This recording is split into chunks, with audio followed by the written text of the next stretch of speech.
Hi there, my name is Desmond Anabrang. I'm the Grant Programs Manager here at Southeastern Minnesota Arts Council. This video is here to help you understand what the Emergency Relief Fund, or also known as ERF, is, who is for, what the application process looks like, as well as what to expect along the way. Now I'm going to switch over to my screen so you can follow along as I go through each step. So without further ado, let's get started. Before we jump into the application form, I want to take a few minutes to walk through the Emergency Relief Fund page on SEMAC's website. If you're not sure whether this program is the right fit for you, this page is a great place to start. So here on this webpage, you'll see that ERF is designed to provide rapid short-term assistance to individual artists and culture bearers facing unexpected hardship. This could include things like loss of income, urgent expenses, or other crisis situations. The support is provided as one-time $500 gifts to help stabilize immediate needs so recipients can continue their creative work. The program supports creatives across SEMAC's 11 county region and is designed to be inclusive of a wide range of practices such as visual artists, dance artists, writers, etc. It's not merit-based, the application is simple, and no reporting is required.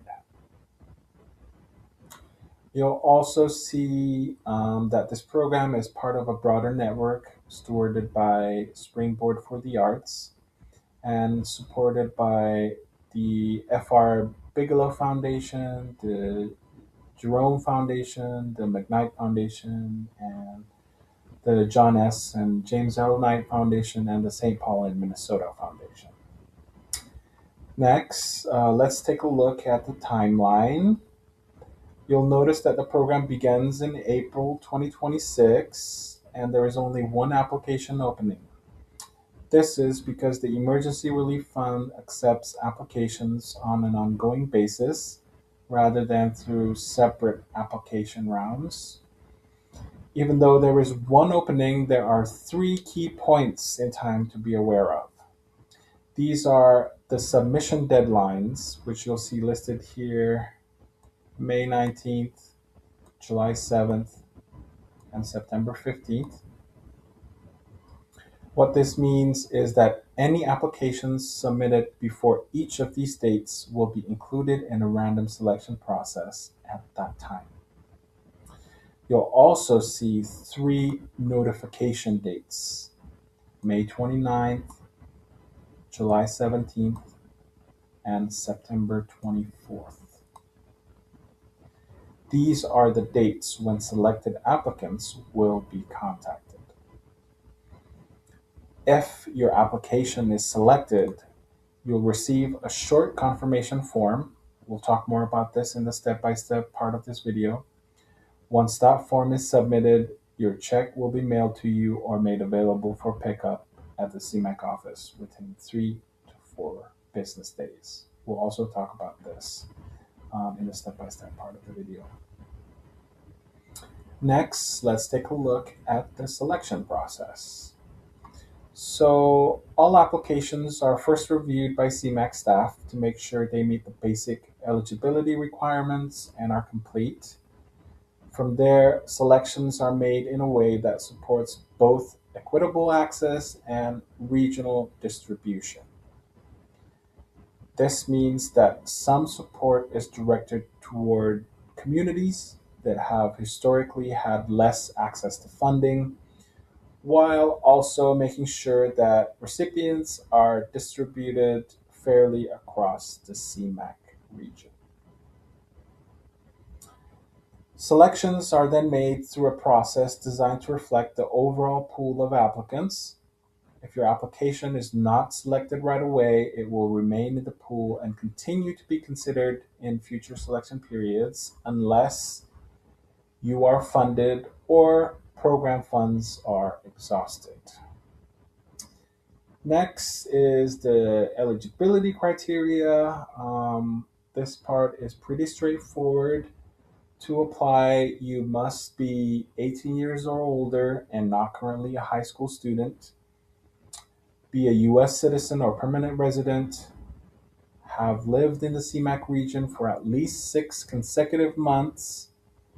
The emergency you are applying for must have occurred within the past 6 months, and you should have an ongoing creative or cultural practice, meaning that your creative work is an active part of your life. So, next, let's look at the type of situations this program is designed to support. ERF is intended for unexpected emergencies that create financial strain or disrupt stability. So, some examples include loss of equipment, supplies, or personal property due to fire, theft, or natural disaster, unexpected health issues and medical bills, increased cost of life sustaining prescriptions, housing insecurity, food and basic daily needs insecurity, legal issues or legal services, etc., etc. I really hope this list could help give a general sense of the kind of situations this program is meant to respond to. And also, you are not required to submit proof of the emergency. Excuse me, proof of the emergency as part of your application. Finally, a quick note on privacy. Excuse me. Quick note on privacy. There will be no public announcement of recipients, and all applicant information is treated as confidential. Now, before we move on to the application, I want to mention that we'll be holding two Q&A sessions on Friday, May 8th from 2 to 3 p.m. and Tuesday, May 12th from 6 to 7 p.m. You could register by clicking any of these buttons. So yeah, once you've reviewed these criterias and this page and feel that this program fits your situation, the next step is to go into the application. In the next part, I'll walk you through how to access the application and complete it step by step. Before we move into the application, I also want to quickly mention one more thing. Alongside the Emergency Relief Fund, SEMAC has also put together a community care resources page that may be helpful. And I'd like to briefly bring your attention to it. So from the website, you can navigate to the resources section up here and select community care resources. This brings you to a page with a list of support services available in southeastern Minnesota. This resource list was put together by our accessibility manager, Sharon Mansour, and includes a range of helpful information for individuals and communities in the region. I won't go into detail here, but I encourage you to explore this page if you're looking for other forms of support. You can also reach out to Sharon directly if you have questions or need help finding the right resource. This is her email here and the phone number and her extension. Now, if you're ready to apply for ERF, let's walk through the process together. I'll guide you step by step so you know what to expect. To get started, go to www.semac.org. That's SEMAC.org. From here, navigate to Grants tab at the top. From the drop-down menu, select Login to Grant Portal. Once you're here, enter your registered email address and password. If you don't have an account yet, you can create one by selecting Create New Account and then following the steps. If you forget your password, you can select Forgot Your Password. If you run into any questions while creating your account, feel free to email me at staff@cemac.org. I'd be more than happy to help. Now, let me just put email address and password here. Once you have your email address and your password, you could click log on. Sometimes it'll bring you to this page. Sometimes it'll be this page. I think the official name for this page is your dashboard. Yep. But for the sake of familiarity, we could also refer to this as your home screen. So from your home screen / dashboard, you have two options. You can click See Opportunities, or you can click the Apply button at the top. Either one will bring you to the same destination with a list of available programs. Look for the Emergency Relief Fund. You can look at the preview of the application, but to get to the application form, click the Apply button. There we go. First things first, once you're here, double check your contact info. Make sure that all of the information here are correct. If not, email me at staff@cemac.org.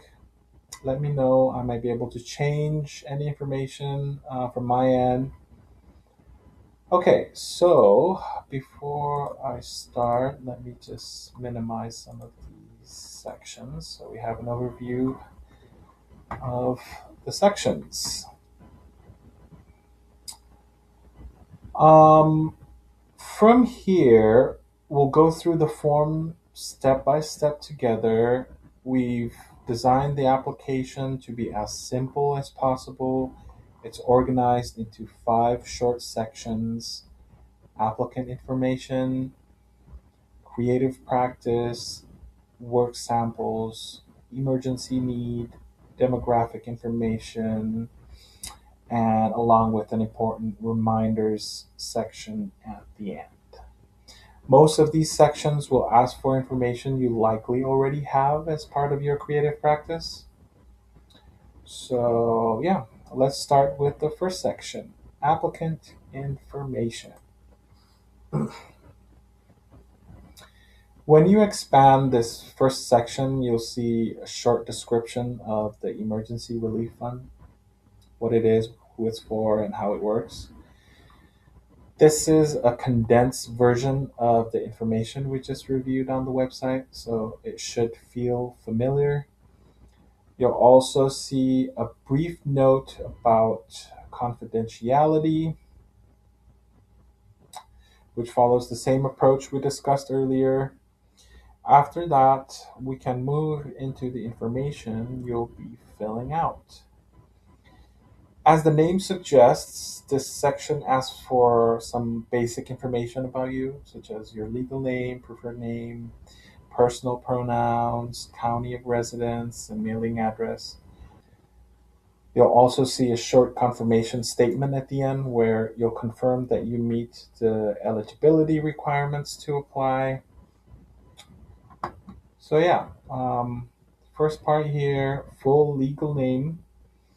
Start by entering your full legal name. This is the name that will appear on your check if your application is selected.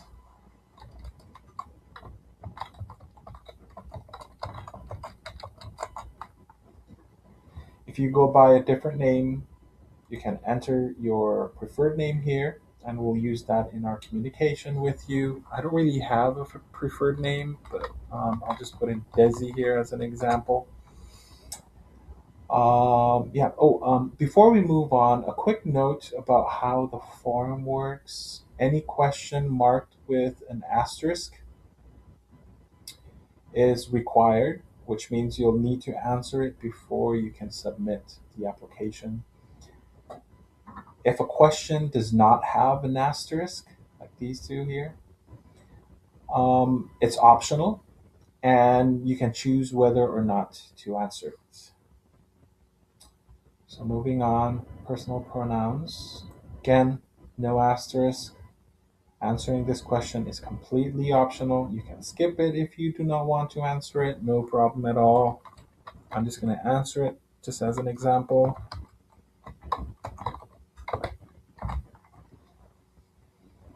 And then county of residence, select the county where you currently live and have been living for at least the last 6 months. If you don't see your county listed here, it means you're not eligible to apply through SEMAC. So there would be no need to continue with this application. I recommend, however, visiting the Fracum website. Let me show you here very quickly. fracmn.org. That stands for Forum of Regional Arts Councils of Minnesota. If you scroll down, you'll see all of the regions with counties that they serve. So yeah, I recommend visiting this website to find out which regional arts council serves your area, and reach out to them about their emergency relief programs. All regional arts councils in Minnesota offer similar support, so that could be a start. Yeah, I'm gonna close that and continue. All right, mailing address. Enter an address where you can reliably receive a check. Okay. If you don't have a permanent address, you can use a safe mailing address like a trusted friend, an organization, or PO box. Just going to put in a dummy address here as an example.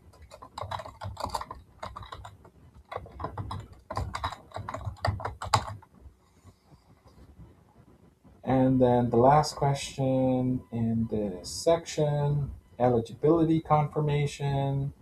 Here you'll confirm that you meet all of the eligibility requirements. Just make sure all three statements apply to you. If they do, select yes. If you select no, it likely means you're not eligible for this program, so there wouldn't be a reason to continue with the application. If you're unsure or have questions about your situation, feel free to email me again at staff@cemac.org. I'd be very happy to help. Yeah, so next we can move on to the second section.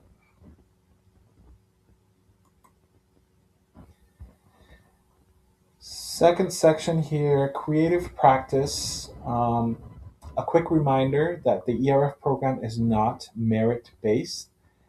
The purpose of this section is simply to help us confirm that you have an active creative or cultural practice as part of determining your eligibility. Everyone's practice looks different, so there's no one right way to approach this. Just share what best reflects your practice, basically. First question here is about your resume. This is optional. If you have a resume that reflects your creative or cultural practice, you can upload it here. If you don't have one, that's completely fine. Quick tip, PDFs are size efficient. So if you are thinking of uploading a file, make sure that it's a PDF. That'll save you time. If you do not have a resume, you can use this space here to list your past creative activities. For example, this could include exhibitions. If you're a visual artist, you can list any exhibitions where your work has been shown. Performances. If you're a musician, dancer, or performer, you can include performances you've participated in. Teaching. If you've taught creative work, whether in a school setting or through workshops, you can include that here.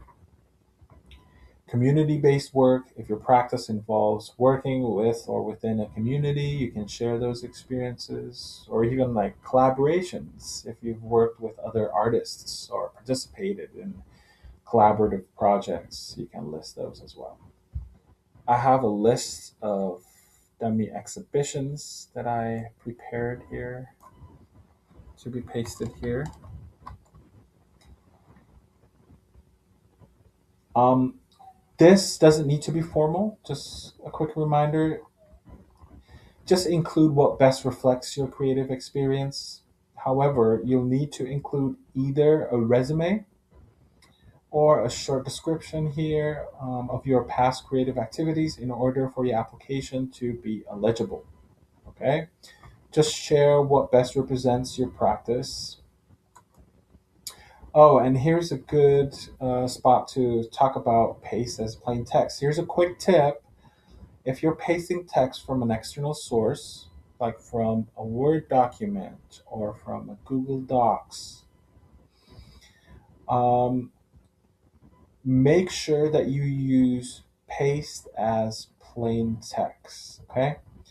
Regular pasting here can include hidden formatting, which may result in an error message when you try to submit saying you have go beyond your character limits, even though it doesn't tell that your application it has gone beyond the character limit, it would still show that error message. So the only way around that is to paste as plain text, just because of all the hidden formatting that comes with regular pasting. Anyway, writing back to the application form. So once you list your exhibitions or performances or uploaded a PDF file, you can continue to the last question of the section. Length of practice. At the end of the section, you'll be asked how long you've been engaged in your creative practice. Select whichever applies to you. Choose the option that best fits your experience, and then you can move on to the next section. Work samples. Okay. Now, this part of the application is a little bit different from the previous section. In the last section, you shared information about your creative practice and experience. Here, you'll be sharing examples of your work. Again, a quick reminder, this is not a merit-based application, so we will not evaluate the quality of your work. Including your work samples just helps us get a clear sense of your practice beyond what you described earlier. So let's move on to work samples. This section helps confirm that you have an active creative practice, and you have a few options here. You can upload, again, a PDF file here with 2 to 3 work samples. You could definitely include more than 3 images in your PDF, but make sure that you have at least 2. Or another option, if you have an online presence like a website or social media featuring your creative work, you can paste links. Just remember that if you're including links, make sure they lead to pages that are accessible to the public and not locked. I think it's relevant to Facebook and Instagram where you can lock an account from the public. And make sure that your creative work is clearly visible and in those destinations, web page destinations. Um, Quick note here, you don't need to include links in every field. If your work is available across different platforms, feel free to include them where it makes sense. I'm going to add links in each field here just to show you how the formatting works. Hold on a second here while I paste my links. Paste as plain text. These are, again, dummy links. So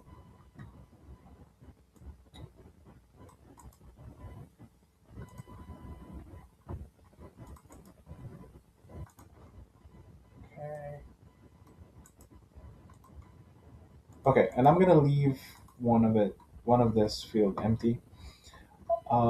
Here's a tip: before you submit your application, make sure that you check these links by clicking this button on the left. You could click this, and it'll bring you to a page where you've pasted the URLs on right here. I'm not going to press this button just because these aren't real URLs, but make sure that you try and check out these links because it is important that the links you share would actually work. Okay, and that's that. That's work samples. Again, at the end here, I just want to circle back and remind you these work samples or your work online will not be judged for quality. They're simply to confirm your eligibility for this opportunity. So, examples don't need to be formal or highly polished. Just share what best represents the work that you do. Moving on, emergency need. Okay. Next is the emergency needs section. In this part of the application, you'll be sharing a bit about the situation you're currently experiencing. This helps us understand the context of your application and how this program can support you. So, emergency category, from these options, select the option that most closely matches your current emergency. I'm going to just choose one. Timeline confirmation. Here you're asked to confirm that your emergency happened within the past 6 months. Select the option that reflects your situation, and that's it. Moving on to the next section, demographic information. Now, this section helps CMAC understand who the program is reaching across the region. Your responses are used internally to fine tune the program and help us distribute this resource evenly. Many of these questions allow you to select prefer not to answer, so you can always choose not to answer. If you'd rather choose that, it's completely fine. So let's move on to the questions. First question here, race, ethnicity. Select all that apply to you. Community identity. Again, select any that apply or choose prefer not to answer. And housing status. Select any that apply or choose prefer not to answer. And the final question here, age range. Select the age range that applies to you. All right. Then finally it's the important reminders, the end of the application form.